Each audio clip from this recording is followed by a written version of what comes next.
Okay, students, we are here going to discuss about a topic that is known as friction.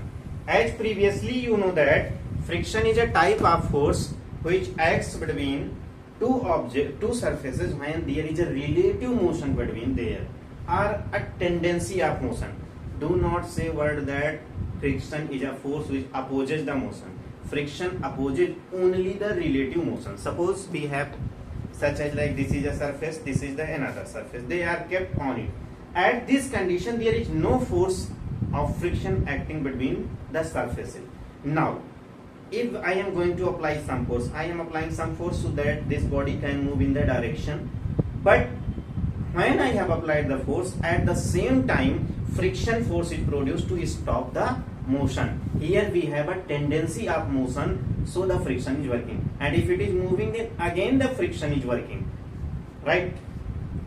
One thing more, if we want to add, suppose that we can say that, let us discuss it through with some simple example. Say this is a body of 5 kilogram. This is a body of 5 kilogram, and as you know that its weight mg acts downward, normal reaction and acts in upward direction, right? Write one thing here, F limiting is equal to mu s into n.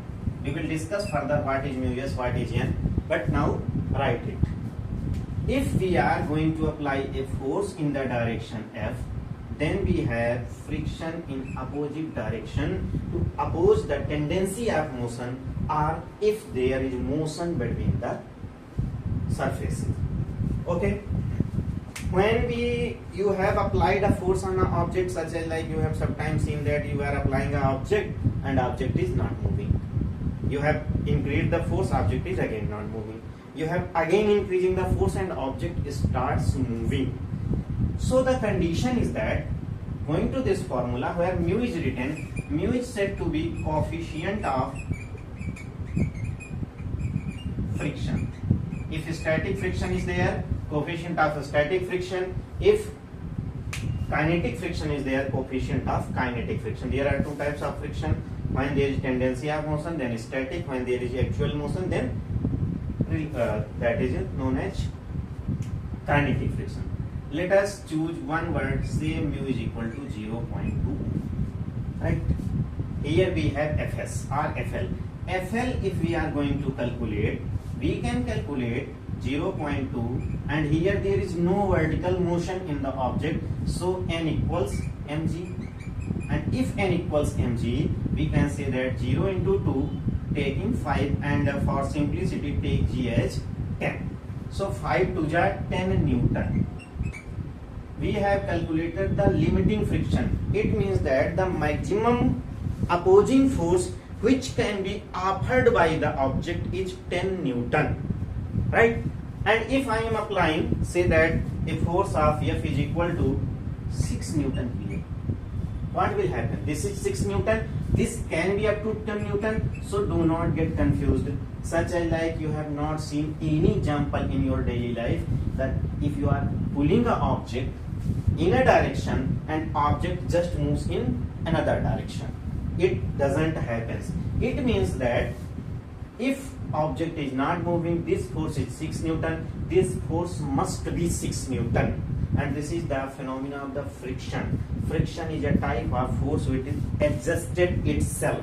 Such as like if this is 2 Newton, friction is 2 Newton. If it is 5 Newton, friction is 5 Newton. If it is 10 Newton, friction is 10 Newton. But 10 Newton is the maximum value which can be offered by this surface.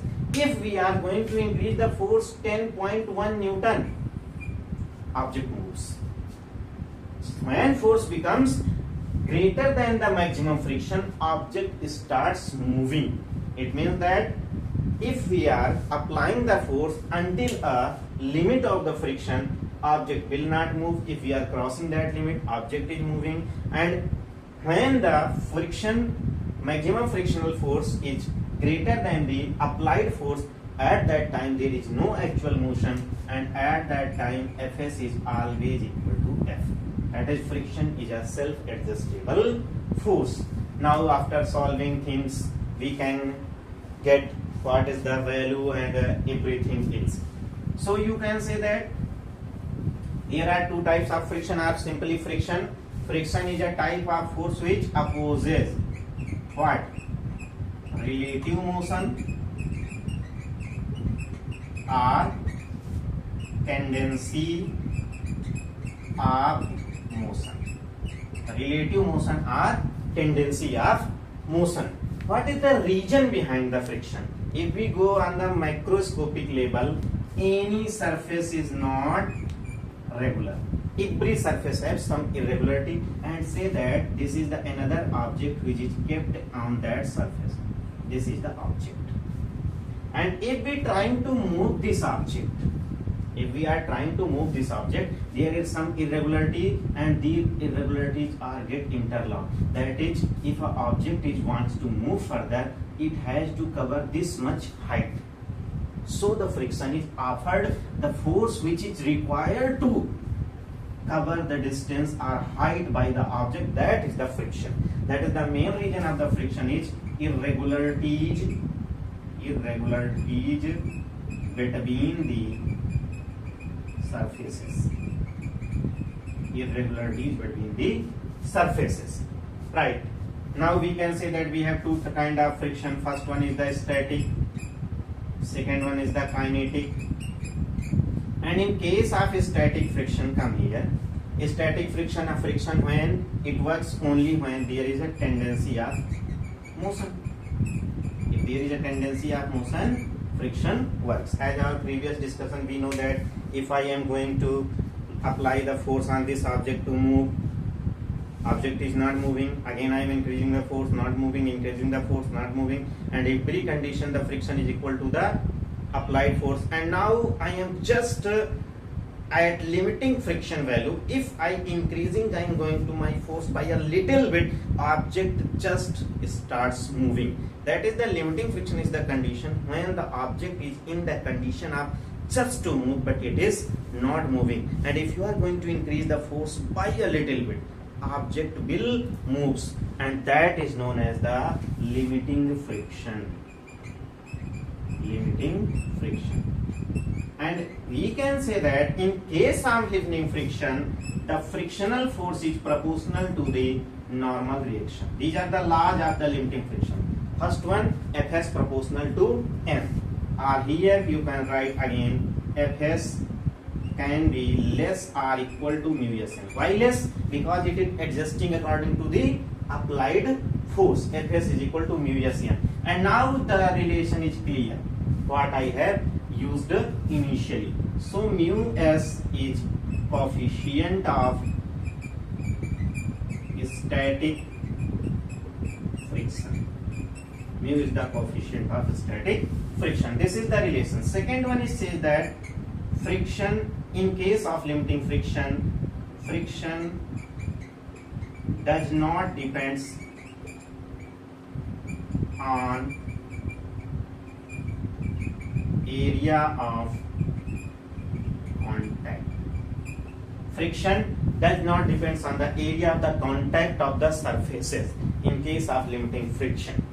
Right? These are the basics of the frictions, and also it depends on roughness or softness. Such as like in general life, you have seen that if someone say us to walk on the sand, it is quite difficult for us to walk. Then we come on a field, it is easier to walk. Then road, much more easier. And on a first or on a floor, if you are walking, it is again getting difficult. And if some oil on the floor, it is again gets difficult. That is the friction is the measurement of the roughness or the softness or smoothness of the two surfaces, between the two surfaces. And if friction is less than a definite value, body doesn't there is a difficulty. If friction is greater than a definite value, there is again a difficulty. Let us discuss one small example or numerical, what you can say, to get the complete idea of the friction. such as like I am giving you a problem. This is a surface. It is a body of 8 kilograms say, and defined as mu is given as u to 0.1. Mu is given at 0.1. What we have to calculate? A, normal reaction. First calculate normal reaction. B, calculate limiting friction. And third one, we have to calculate acceleration if 12 Newton force is applied. Okay, this is the surface. We know that as usual, weight is equal to 8g acting downwards. A normal reaction in upward direction, m is acting. So normal reaction, since no vertical motion, if no vertical motion is there, then we can say that 8g n equals to 8g, normal reaction, and 4 these are equal. For simplicity, take g is equal to 10, 8 into 10, that is the 80 Newton. We have calculated normal reaction. Then we have to go through the limiting friction, FL. FL can be defined as mu into n. What is mu here? 0.1 we have chosen. 0.1 into what is the normal?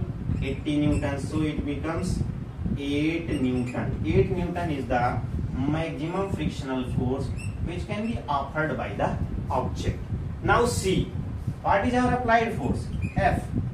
And F is greater than FL. If F is greater than FL, then motion is possible.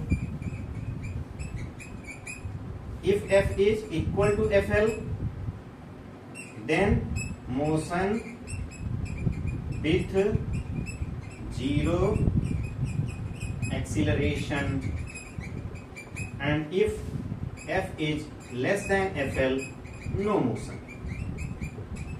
And what here we have? We have F equals 12 Newton, FL equals 8 Newton, F is greater than FL, so motion. So there is a motion. If there is motion, then we can say that m into A is equal to F minus FL, or m into A is 12 minus 8, A is equal to 12 minus 8, by again 8, it is 4.8, so it will be 0.5 meter per second squared. This is the acceleration of the body. Okay.